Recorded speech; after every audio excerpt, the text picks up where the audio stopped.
कोविड-19 महामारी के दौर में सोने के दाम आसमान छूने लगे। अचानक सोने की कीमत में उछाल आया।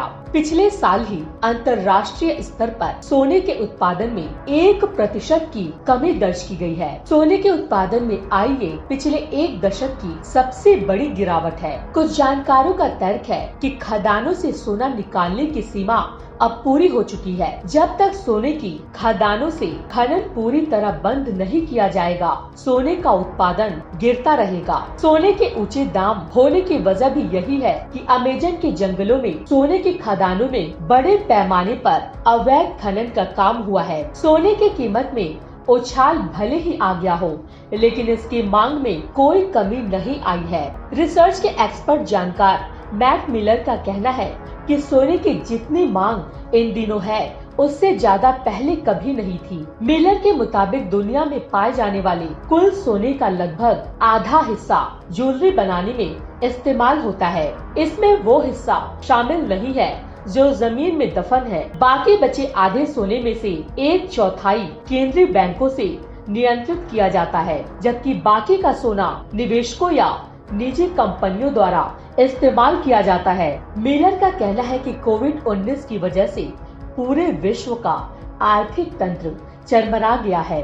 अमेरिकी डॉलर से लेकर रुपया तक कमजोर हुआ है। लगभग सभी देशों के सरकारी खजाने का बड़ा हिस्सा महामारी नियंत्रण पर खर्च हो रहा है। करेंसी की छपाई के लिए भारी रकम उधार ली जा रही है। जानकारों का कहना है कि इसी वजह से करेंसी का मूल्य ज्यादा अस्थिर हो गया है। वहीं दूसरी ओर निवेशक सोने को भरोसेमंद संपत्ति मानते हैं। कोरोना महामारी ने सोने के खनन कार्य को भी प्रभावित किया है। निकट भविष्य में इसकी आपूर्ति बढ़ने की संभावना भी नहीं है। मिलर का कहना है कि सोने की मांग अभी इसी तरह बढ़ती रहेगी और बाजार में अभी जो सोना आ रहा है वो ज्यादातर रिसाइकिल किया हुआ है। मिलर तो यहाँ तक कहते हैं कि आने वाले समय में रिसाइकिल सोना, सोने के सिक्के, यहाँ तक कि इलेक्ट्रॉनिक उपकरणों के सर्किट बोर्ड में इस्तेमाल होने वाला थोड़ा बहुत सोना भी भविष्य में इस धातु का एक महत्वपूर्ण स्रोत बन जाएगा। एक रिसर्च से पता चलता है कि पिछले 20 वर्षों में सोने की जितनी आपूर्ति हुई है, उसका 30% हिस्सा रिसाइक्लिंग से ही आया है। सोने की रिसाइक्लिंग में कुछ जहरीले रसायनों का इस्तेमाल होता है जो पर्यावरण के लिए घातक है। फिर भी ये सोने के खनन की प्रक्रिया से कम ही घातक है।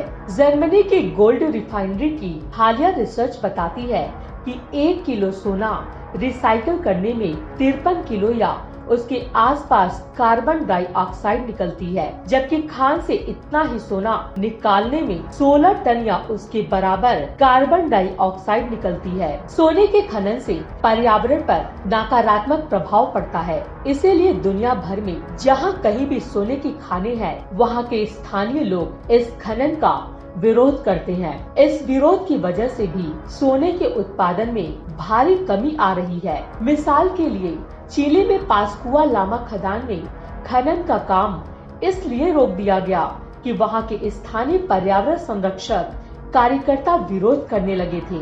इसी तरह उत्तरी आयरलैंड के देश टाइरोन में लोग सड़कों पर उतर आए। इस इलाके में सोने की खदानें हैं।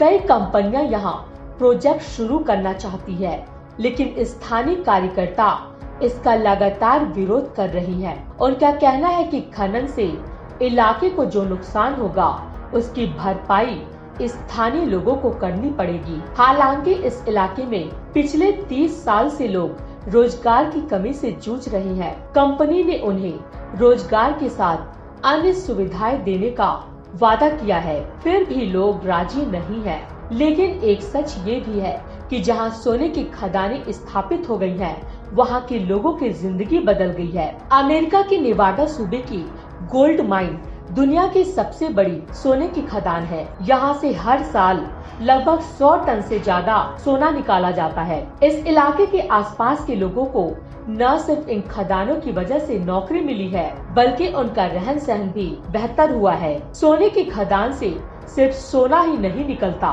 बल्कि इसके साथ अन्य कीमती धातुएं जैसे तांबा और शीशा भी निकलते हैं। उत्तरी आयरलैंड के क्यूरेघिनाल्ड खदान से सोना निकालने में खुद आयरलैंड के सियासी हालात भी काफी हद तक रोड़ा बने रहे हैं। देश में फैले आतंक और हिंसा के चलते भी यहाँ काम करना काफी मुश्किल था। क्यूरेघिनाल्ड ब्रिटेन में पाई गई अब तक की सबसे बड़ी सोने की खदान है। खदान के आसपास करीब 20,000 लोगों की आबादी है। ये इलाका कुदरती खूबसूरती से भरपूर है। आसपास घने जंगल और खेत हैं। यहाँ काम करने वाली कंपनी लोगों को हर तरह से मनाने की कोशिश कर रही है। कंपनी ने खुले एक गड्ढे वाली शैली की परियोजना के बजाय एक भूमिगत खदान का निर्माण और विदेशों में इस्तेमाल होने वाली तकनीक के सहारे छड़े निकालने की योजना भी बनाई है। कंपनी ने लोगों से यहाँ तक कहा कि पानी का 30% हिस्सा कम इस्तेमाल किया जाएगा। कार्बन उत्सर्जन भी 25% तक नियंत्रित करके इसे यूरोप की पहली कार्बन न्यूट्रल माइन बनाया जाएगा। लेकिन लोग किसी भी सूरत में राजी नहीं है। थक हार कर कंपनी ने 2019 में प्रोजेक्ट ही बंद कर दिया। खबरों में बने रहने के लिए चैनल को सब्सक्राइब करें और ये बेल आइकन जरूर दबाएं।